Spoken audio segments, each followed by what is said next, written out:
नमस्कार, मैं हूं निकिता और आप देख रहे हैं सत्यहिंदी.com। चलिए एक नजर डालते हैं अब तक की सुर्खियों पर।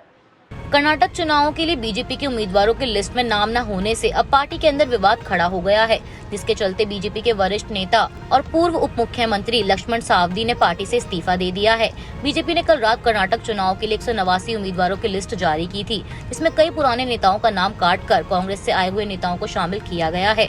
पार्टी के इस कदम से नाराज लक्ष्मण सावदी ने कहा कि मैंने अपना फैसला कर लिया है।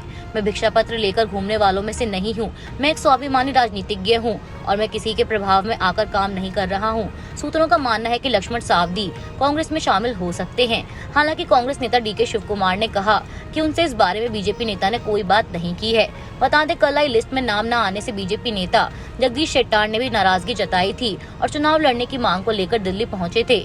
बगावत की धमकी के मद्देनजर अब बीएस येदियुरप्पा ने संकेत दिए हैं कि शेट्टार को 99% टिकट दिया जाएगा। कर्नाटक में कांग्रेस को झटका देते हुए पूर्व विधानसभा अध्यक्ष और वरिष्ठ कांग्रेस नेता कागोदू थिमप्पा की बेटी डॉक्टर राजनंदिनी बीजेपी में शामिल हो गई हैं। बेटी के इस कदम से थिमप्पा नाराज नजर आए और एएनआई से बात करते हुए उन्होंने कहा कि उनकी बेटी के इस फैसले के पीछे बीजेपी नेता हरतालू हलप्पा का हाथ है। उन्होंने कहा, मैंने अभी ये खबर सुनी है, कभी उम्मीद नहीं थी कि वह ऐसा करेगी। ये दुर्भाग्यपूर्ण है, इसके पीछे जरूर कोई बात होगी। यह हरतालू हलप्पा की रणनीति हो सकती है। मैं उनसे बात करने की कोशिश करूंगा। हमेशा कांग्रेस के पक्ष में खड़ा रहूंगा और कांग्रेस के लिए काम करूंगा। वहीं आगामी चुनाव में टिकट न मिलने से नाराज डॉक्टर राजनंदिनी ने कहा कि मुझे सार्वजनिक क्षेत्र में काम करना है, इसलिए अगर मुझे कहीं मौका नहीं मिलता है तो मुझे कहीं और जाना पड़ेगा। मुझे लोगों के साथ रहना है। मैं टिकट के लिए कोशिश कर रही थी, लेकिन कांग्रेस ने मुझे नहीं दिया। वे हमें सूचित कर सकते थे, लेकिन उन्होंने टिकट उस व्यक्ति को दे दिया जो बाहर से आया है। 2024 के लोकसभा चुनावों से पहले एक बार फिर विपक्षी एकता को लेकर आज बिहार के मुख्यमंत्री नीतीश कुमार और उप मुख्यमंत्री तेजस्वी यादव दिल्ली पहुंचे और राहुल गांधी से मुलाकात की। इस मीटिंग में कांग्रेस अध्यक्ष मल्लिकार्जुन खड़गे, जेडीयू अध्यक्ष राजीव रंजन सिंह, आरजेडी सांसद मनोज झा और कांग्रेस नेता सलमान खुर्शीद भी मौजूद रहे। बैठक के बाद खड़गे ने इसे ऐतिहासिक बताया और कहा कि आने वाले चुनावों के लिए उनकी कोशिश होगी कि सभी विपक्षी दलों को एकजुट कर सकें। खड़गे ने ट्वीट कर ये भी कहा कि विपक्षी नेताओं ने जनता की आवाज उठाने और देश को नई दिशा देने का संकल्प लिया है। हम लोकतंत्र की रक्षा करेंगे और देश को बचाएंगे। राहुल गांधी ने भी इसे एक ऐतिहासिक कदम बताया और कहा कि यह एक प्रक्रिया है और इससे देश के लिए विपक्ष का विजन विकसित होगा। बता दें, अगले साल के लोकसभा चुनाव में बीजेपी को हराने के लिए विपक्षी दल अलग अलग समीकरण तलाश रहे हैं। राजस्थान में पहली वंदे भारत के उद्घाटन समारोह में पहुंचे राज्य के मुख्यमंत्री अशोक गहलोत के कार्यक्रम में एक प्रेस कॉन्फ्रेंस में कहा कि बीजेपी से दुश्मनी नहीं है, बल्कि विचारधारा का संघर्ष है। मीडिया से बात करते हुए उन्होंने ये भी कहा कि मैंने प्रधानमंत्री मोदी से राष्ट्रीय सामाजिक सुरक्षा को लेकर कानून बनाने की मांग की है। वहीं राजस्थान में राज्यसभा के चुनावों को देखते हुए अशोक गहलोत ने अपनी उपलब्धियां भी गिनाई और कहा कि राजस्थान बहुत आगे बढ़ गया है और जनता, मीडिया और सामाजिक कार्यकर्ताओं से उनके विकास अभियान में साथ देने की भी अपील की। राहुल गांधी पर भी मुख्यमंत्री गहलोत ने मीडिया से बात करते हुए कहा कि बीजेपी परेशान हो गई है। भारत जोड़ो यात्रा के बाद से बीजेपी बेनकाब हो गई है और राहुल गांधी की छवि बिल्कुल अलग है। जहां एक और कांग्रेस और बीजेपी के नेताओं के बीच आए दिन जुबानी जंग छिड़ी रहती है, वहीं इस बीच खबर है कि पीएम मोदी ने आज राजस्थान के सीएम अशोक गहलोत की जमकर तारीफ की है।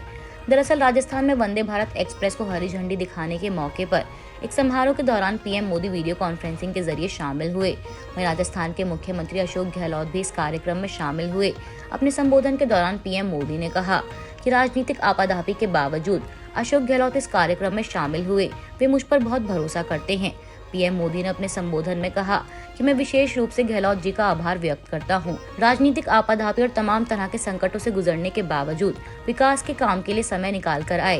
रेलवे कार्यक्रम में हिस्सा लिया, इसलिए मैं उनका स्वागत और अभिनंदन करता हूं। पीएम मोदी ने आगे कहा कि गहलोत जी, आपके तो दोनों हाथों में लड्डू हैं।